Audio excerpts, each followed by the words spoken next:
Oke, hai semuanya. Seperti di awal video tadi, bahwa kali ini gue bakalan membahas tentang tahu-tahu, dimana tahu-tahu ini adalah tradisi Toraja yang mulai jarang dilakukan oleh masyarakat sekitar karena rupanya tradisi ini memiliki beberapa ketentuan-ketentuan khusus dan juga beberapa syarat-syarat yang harus dipenuhi gitu.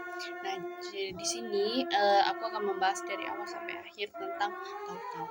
Nah, seperti yang kalian tahu adalah tahu-tahu itu adalah sebuah bagian dari tradisi Toraja yang dimana khususnya saat upacara Rambu Solo, tahu-tahu adalah patung yang menyerupai manusia yang sudah meninggal atau biasa disebut sebagai personifikasi orang-orang yang telah meninggal. Nah, berarti patung ini adalah bagian dari adat upacara terakhir di Toraja yang bakalan menjadi maksudnya kayak cerminan lah dari orang meninggal gitu. Pembuatan patung ini terkait pada berbagai ketentuan religius, dimulai dari memilih dan menebang pohon nangka gitu, atau biasa orang Toraja mengatakan itu sebagai mengelasa, itu mengelasa, double S ya, mengelasa. Nanti gue muncul-munculin aja ya gitu ya kalau ada yang kurang jelas gitu, mengelasa gitu. Dan sebuah ritus untuk menentukan jenis kelamin boneka yang dibuat atau biasa disebut orang Toraja sebagai disabu. Nah, sebuah ritus untuk menabiskan tahu-tahu ini. Jadi ada 3 ya tadi. Ada 3 proses dalam pembuatannya. Dan pembuatan patung tidak boleh sembarangan orang yang membuatnya gitu. Nah, orang yang membuatnya diwajibkan dekat dengan jenazah, dan patung yang harus menyerupai orang yang sudah meninggal. Jadi patung orang yang mengerjakan itu nggak boleh sembarangan, dan wajib dekat, orang yang membuat ini harus dekat dengan jenazah, dan patungnya harus sangat menyerupai atau mirip dengan orang yang sudah meninggal ini. Nah, dan patung ini juga hanya untuk para bangsawan atau tanah bulaan gitu. Nah, mengapa hanya khusus para bangsawan tanah bulaan? Karena referensi dari karena orang-orang yang meninggal ini dibuat itu sesuai dengan referensi dari orang yang sudah meninggal.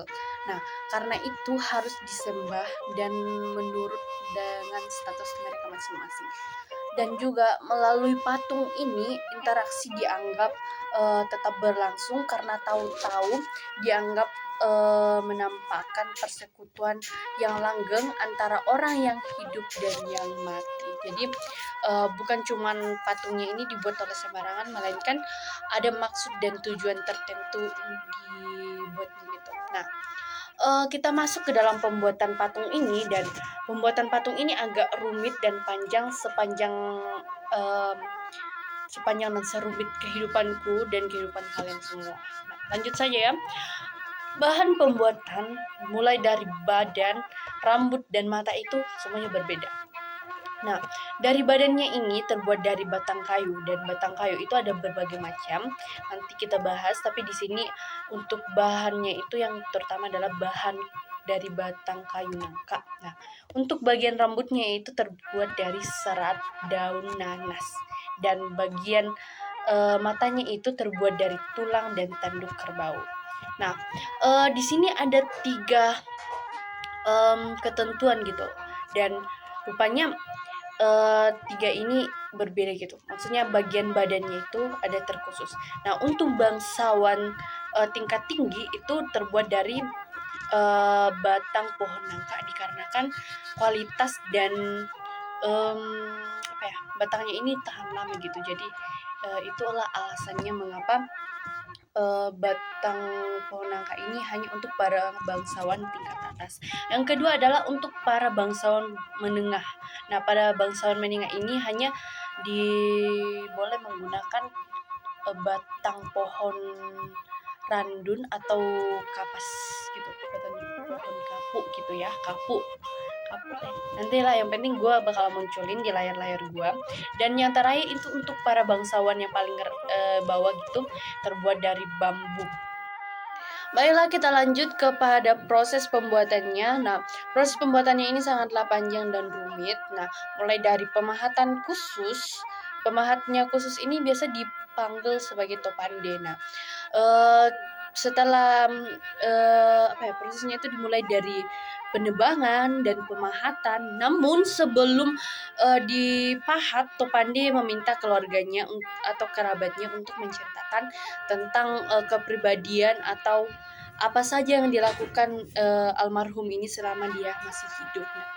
Selama pembuatannya juga harus menyembelih hewan dan diberikan sesajen kepada leluhur yang didewakan gitu. Nah, harus mereka selalu menyembelih hewan dan memberikan sesajen kepada leluhur yang didewakan. Nah, proses ini berlangsung hingga pembuatan tahu-tahu ini berakhir. Nah, persembahan-persembahan yang diberikan dalam proses penebangan ini ada sekitar 5 ekor babi gitu. Nah, dikarenakan disesuaikan dengan persendian dari tahu-tahu begitu. Nah, setiap sendi dari tahu-tahu ini harus diberikan persembahan, dan kebayang satu babi harganya 3 sampai 4 juta. Nah, kebayang 3 aja ya, 3 juta kamu kalikan dengan 5 juta kalikan 5 otomatis harganya 15 juta. Nah, kebayangkan baru penebangannya saja itu udah 15 juta. Nah, lama pengerjaan dari pembuatan tahu-tahu ini biasanya mencapai sekitar 1,5 bulan sesuai dengan tingkat kesulitan dari pembuatan tahu-tahu ini.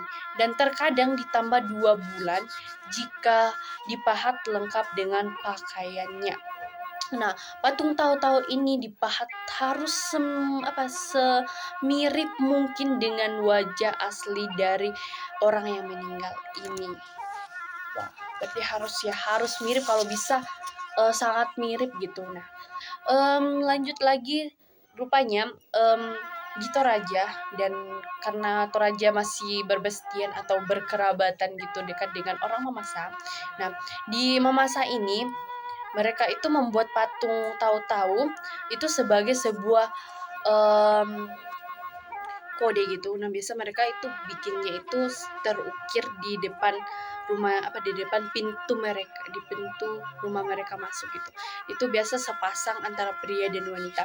Nah, mereka itu beranggapan bahwa patung ini atau ukiran tahu-tahu ini adalah sebuah simbol yang mengatakan bahwa mereka selalu siap untuk mengatasi permasalahan di masa gitu, meningkatkan kesejahteraan hidup masyarakat.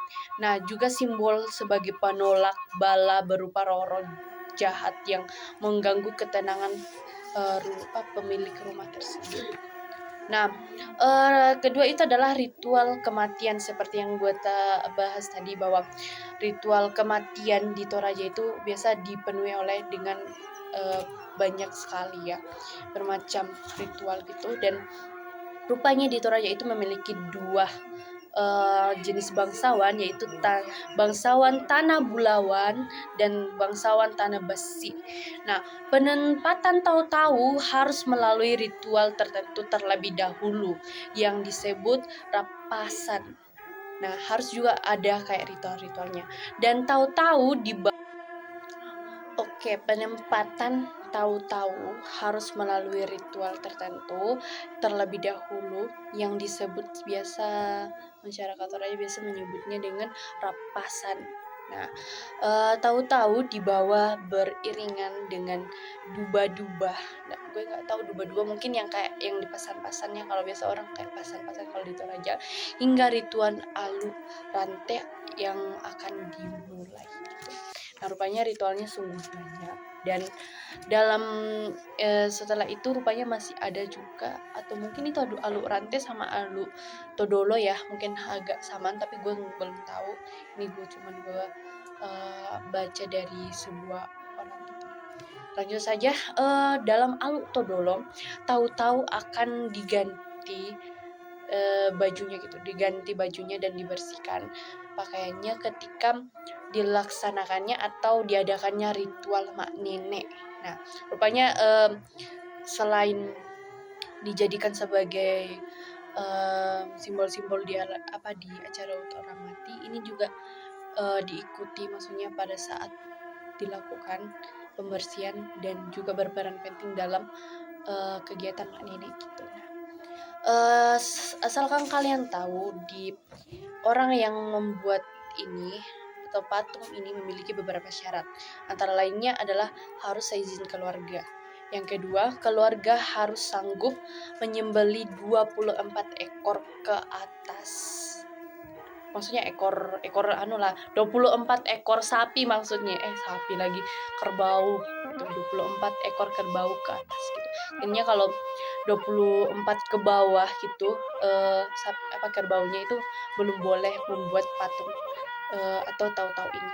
Nah, dan 24 kerbau ini harus memiliki 4 jenis kerbau yang berbeda gitu. Berarti tidak boleh cuman dicontohnya kalau kita membeli kerbau itu dibilang kerbaunya satu jenis aja, tedong bunga aja, tedong tedong bulan aja. Tidak boleh. Berarti kalau contohnya dalam satu pesta ini harus 4 jenis kerbau. Contohnya kamu beli 5 kerbau tedong bunga, terus yang kelimanya ini tedong todi gitu dan sebagainya dan semacamnya. Gue nggak tahu semuanya, yang penting banyak banget jenis-jenis tedong di Toraja. Nanti kalian cari-cari sendiri di internet tentang tedong ini. Oke, lanjut lagi. Dan untuk sebagai gambaran kecilnya saja nih. Nah, dari pembiayaan tedong ini, contohnya tedong bunga atau tedong apa itu yang membeli. Contohnya aja kalau mau beli kerbau nih. Nah, kerbaunya itu yang paling rendah itu 50 juta. Nah, 50 juta dikali dengan 24 kerbau.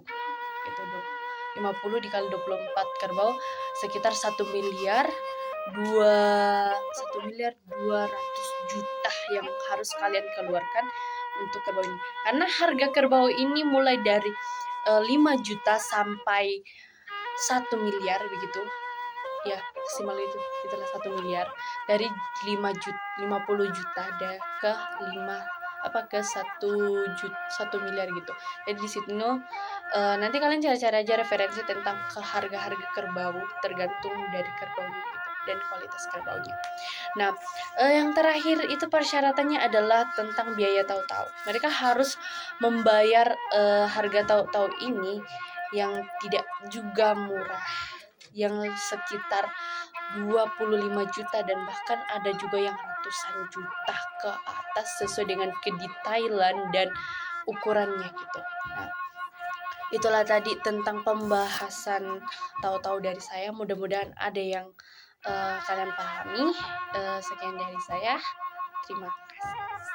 Bye-bye.